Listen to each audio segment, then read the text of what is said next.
What's good, everyone? Today I just want to do some quick thoughts on the new Joker sequel. I don't have any notes. I just saw the movie like an hour ago.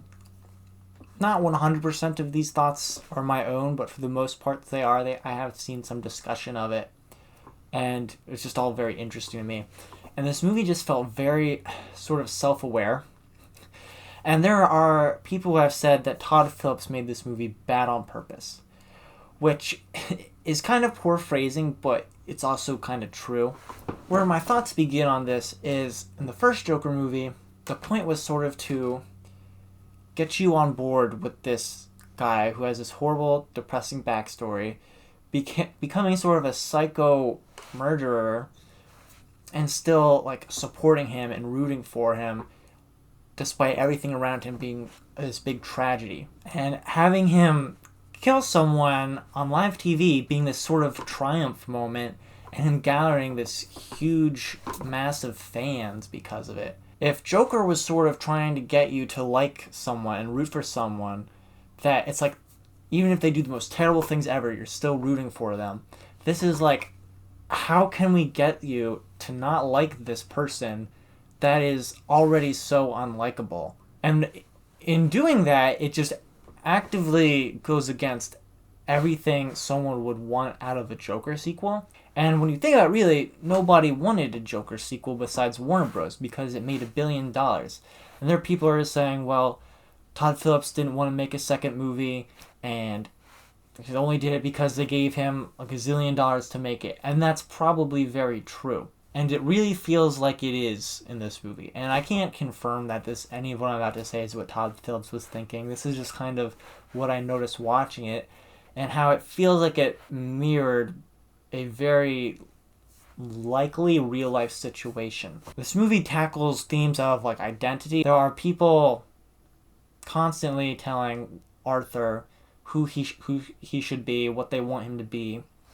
and how some people want him to act a certain way, some people want him to be like the Joker, and Arthur is like not sure who he wants himself to be.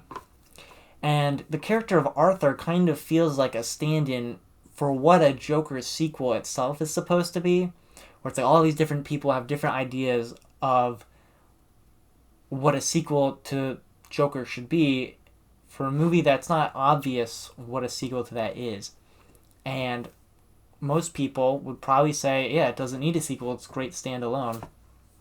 And that's kind of what the conclusion of this movie is that Arthur, by the end of it, finds his own identity and sort of gets a happy ending while pushing everyone else away.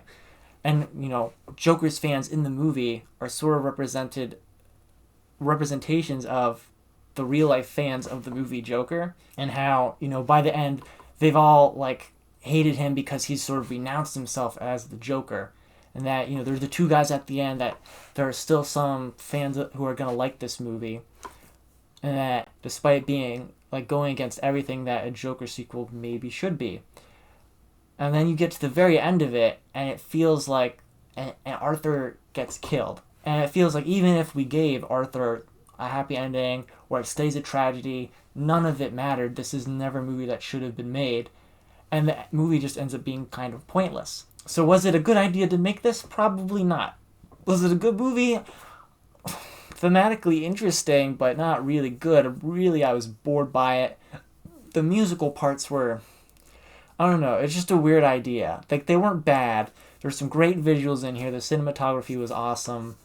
I mean, something like the imaginary dance sequences, they were pretty cool. I mean, like, just visually fun, but it wasn't really entertaining.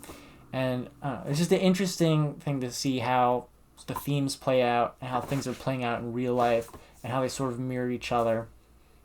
But beyond that, it's not really a good movie that I can recommend, but it was interesting. In my opinion, it was worth seeing for me. A lot of people are not going to feel the same way. And back to saying Todd Phillips made it bad on purpose, I'm pretty sure he made the movie he wanted to make.